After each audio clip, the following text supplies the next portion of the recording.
The Aztec warrior, fierce and committed to bloodshed, for his ruler and the gods. The Aztecs are one of the most sophisticated civilizations in human history. They have a military force which was extremely effective and which allowed them to build the greatest empire that had ever existed in that part of the world. The Aztecs flourished in about the 13th to the 16th century, and they were the last major empire in Mesoamerica. At its peak, the Aztec Empire rules more than 5 million people across 80,000 square miles, from the Gulf of Mexico to the Pacific Ocean. What makes the Aztecs such a tenacious and frightening foe is their primary goal is capture. They need to utilize those captures for sacrifices or other displays of their prowess to feed the gods. Their enemies being skinned alive, beheaded, hearts being ripped out.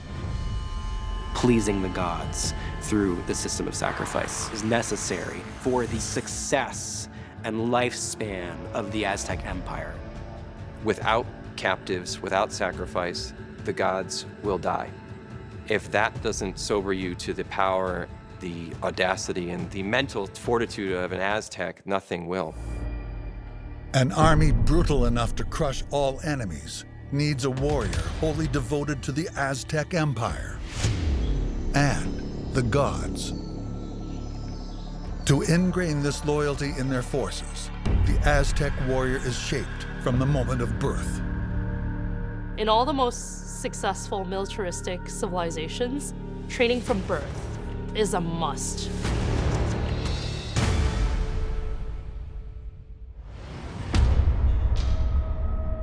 The process of building a warrior involves hardening the body to pain in a way so that that fear is gone. It can be faced confidently in battle.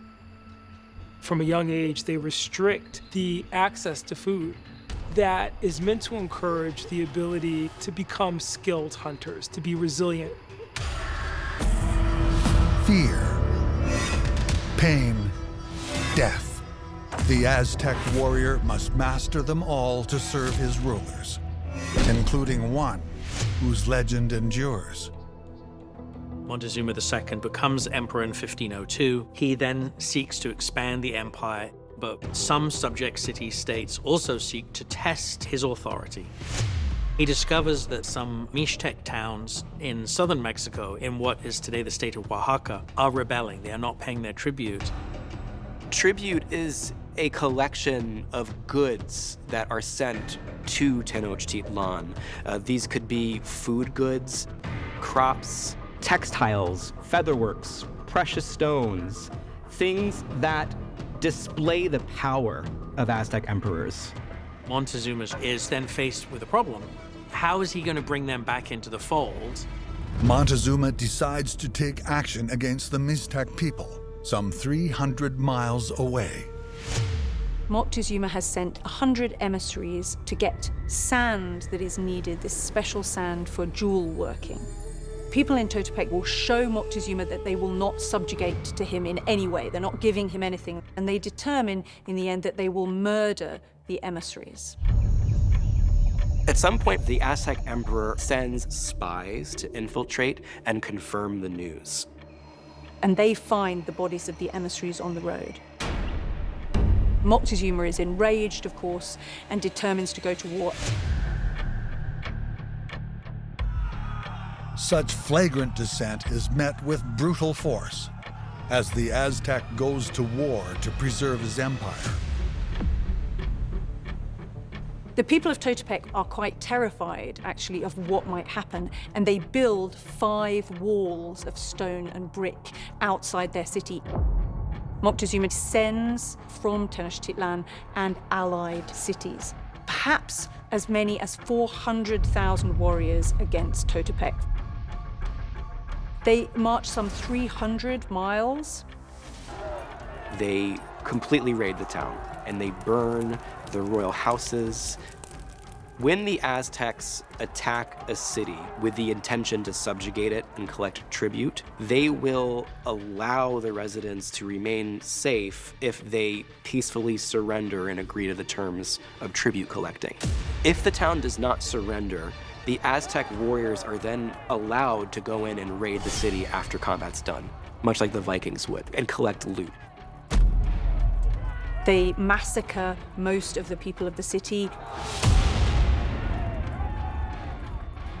Some sources say they kill everyone over the age of 9 and take hundreds of captives with them back to Tenochtitlan. Something took place there that is remembered generation after generation to cause that much bloodshed, slaughter, and captive taking. People will still remember this is what happens if you rebel against the might of the Aztec Empire.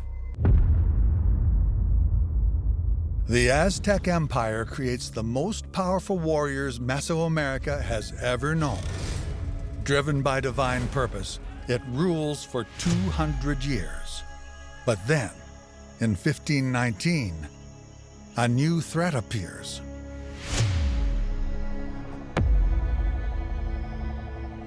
The Spanish arrive at modern-day Veracruz, led by Hernán Cortés. At first, the Aztecs are hearing from their massive empire some whispers of these men in iron, horses, things that make massive explosions. Who wouldn't be curious? They're seeing armor for the first time, guns for the first time. You can imagine from the perspective of the Spaniards, they see the temples awash in blood. They're terrified. The Spanish know that the Aztecs are fearsome warriors. They can only be defeated by using other Mesoamerican warriors. Cortés is then enabled to gain tens of thousands of men as he's proceeding to Tenochtitlan. Moctezuma invites the Spanish into the city and hosts them. Many sources suggest that Moctezuma and Cortés actually developed quite a close relationship. Cortés is going to see them as the key empire to conquer because of their wealth, because of their prestige, because of their standing. After the Spanish defeat during the June 1520 Noche Triste, Spain regroups. 10 months later, its conquistadors strike back and invade.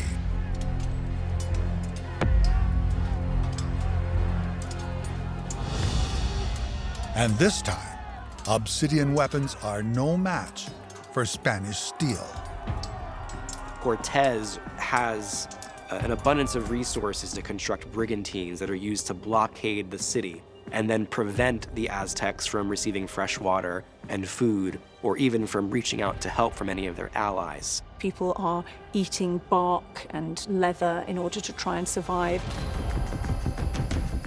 The Aztecs must also fight something else the enemy brings to the battlefield: disease. Fortune favors the Spanish because smallpox is a disease that the Aztecs have no immunity against. And it's utterly crippling the population. It's preventing them from being able to fight back.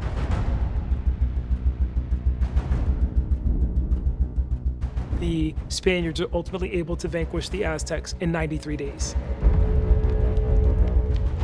And this cataclysmic clash of cultures ultimately results in the upset of this great Aztec empire. After defeating the Aztecs, Spain grabs a vast swath of territory known as New Spain. Mexico City becomes far larger than it had under the Aztecs. Even under Spanish rule, the Aztecs' warrior culture casts a shadow, one that will stretch across the centuries.